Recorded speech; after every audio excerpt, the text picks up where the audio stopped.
Hi everyone, it's Carolyn from Mommy Ramblings, True Crime Chat, and we have a breaking story here sent to me by one of our fabulous ramblers, and this is out of Pittsboro, North Carolina, where a man in his mid-60s annihilated 6 of his family members and then himself. Let's take a look at this tragedy.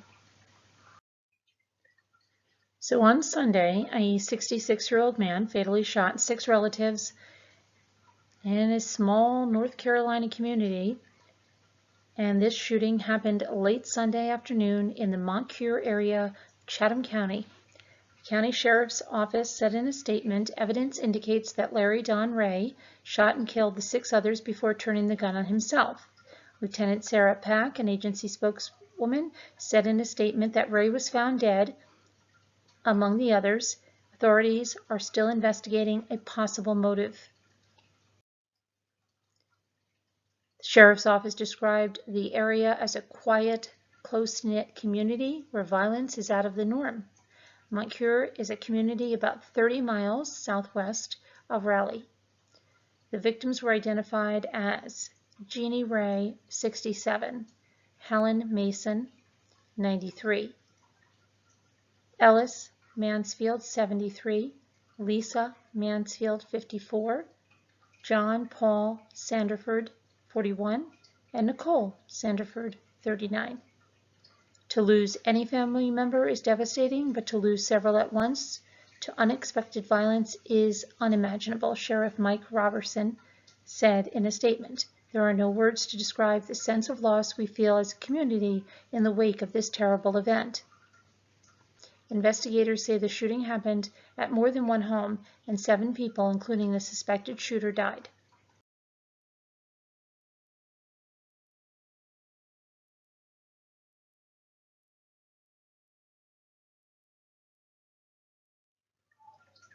Sheriff's office said the suspected shooter and victims were all family members. Investigators don't believe the shooting is random, but the motive isn't known. Deputies released the names of those who died, but did not say who they suspected the shooter was. Investigators began working with the State Bureau of Investigation after responding to the shots fired call shortly after 5:30 p.m. on Sunday, and they worked through the night to gather details at the scene, she said. There is no ongoing threat to the community, Pack stated in the release. Now, there was a 911 call from a bedroom closet on the Moncure Flatwood Road in an upstairs bedroom, and it was released Monday afternoon. And I'm going to give you the transcript of that. I'm going to read it for you, and we'll see if we can get the call in here later, or if not, this evening. There's a guy in my house shooting right now, the caller says. I'm in my closet. I haven't seen him, he said. I'm not coming out. The 911 operator tells the caller to stay quiet if he fears the gunman might hear him, and says she will stay on the line. Please get somebody here to the house, the caller says. Seconds later, he asks, how long is it going to take them to get here? And then after 3 minutes, breathing heavily, the caller says he thinks the intruder may have left. It doesn't feel like he's in the house anymore, he says. He tells the operator his father and mother were in the house with him and that he heard maybe 6 shots. He leaves his room. Oh my God, he says suddenly. Blood everywhere. Deputies arrive at the house 23 minutes into the call.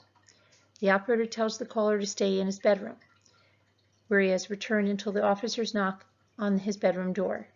You just keep that door locked and shut until the officer calls out to you and knocks on your door, she says. You're doing great, bud. I'm proud of you. A few more seconds elapse. The officers enter the house. I'm in here, he calls out. Family members gathered Monday in the garage of Larry and Jeannie Ray's home across the street. Mark Childress said he was there to support his brother and his brother's family. His brother's daughter, son-in-law, and mother-in-law were among those killed. Right now, they're still in shock, and they don't want to talk to anybody, Childress said. Kent Dickens, owner of the nearby Dickens RV Park, said most people in the small community between Moncure and Corinth knew the families affected by the tragedy. The brother of the man who used to own the community store just down the way a couple of miles was one of the people killed, Dickens said. The parking lot of the store, a social hub where people go pick up a pizza or catch up on the latest news, was empty Monday. A handwritten sign on the door said it was closed for a family emergency. Dickens said he knew Helen Mason and worked for her as a young man, driving a tractor for 25 cents an hour. They was good folks, he said. Investigators don't yet know the shooter's motive, Pack said in Monday's press release. Academic experts on killings within families said the facts so far don't fit patterns for such crimes. These types of cases are so rare, and even though we try to fit them into types, every case is going to be unique, said Carter Hay, a professor of criminology at Florida State University, in an interview with the News and Observer on Monday. This is a very rare case to have an age range that spans from 39 up to someone in their 90s, and it's really tough to say exactly what would explain this sort of thing, he said. It's also unusual to see shootings within a family in multiple locations, he said. And when someone does kill family members, it is most often for two reasons, said Philip Resnick, a professor of psychiatry at Case Western Reserve University. One is altruistic. That is, the father does it out of love, and as he becomes severely depressed, for example, from a loss of work, and he may kill the family and himself and leave a note that he doesn't want his children to suffer, Resnick said. And then the other category is where a woman is threatening to leave the man and take the children away. That would be out of anger instead of love. But once we get into multiple homes and relatives and killings of aunts and uncles, then it gets more complex as to what the grievance is, Resnick said. They are much less common and make it hard to speculate on what caused that case. Now, this area is home to farms, forests, and the Moncure megasite, which is designated for future manufacturing, as well as Duke's Energy, Cape Fear plant, and other industries.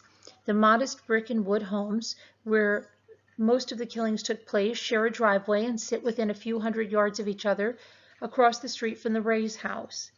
Two family members, Ellis Mansfield and Lisa Mansfield, live nearby, were all having Sunday dinner with Helen Mansfield when all three were killed, a neighbor said. Our hearts go out to the families and friends of the victims of this terrible tragedy, Sheriff Mike Robertson stated in the news release. To lose any family member is devastating, but to lose several at once to unexpected violence is unimaginable.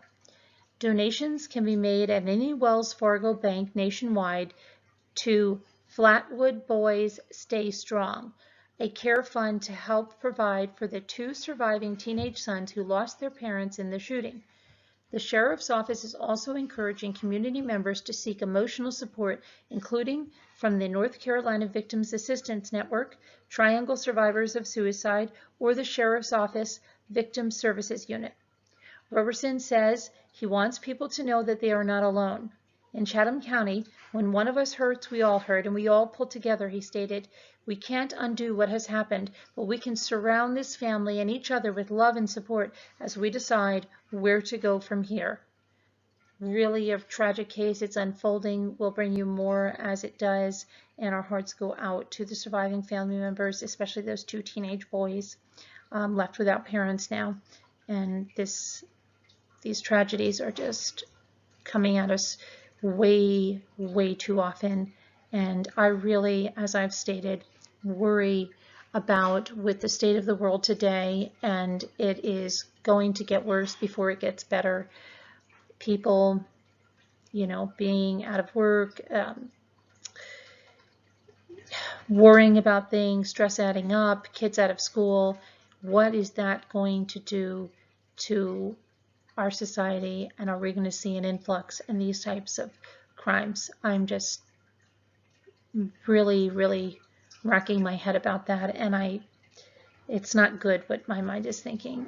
So I don't know where you are in that. You can leave me a message in the comments. We'll discuss it tonight when we go live. Thank you guys so much for watching, and I wish that we had better updates, than something like this, but this is just another tragedy.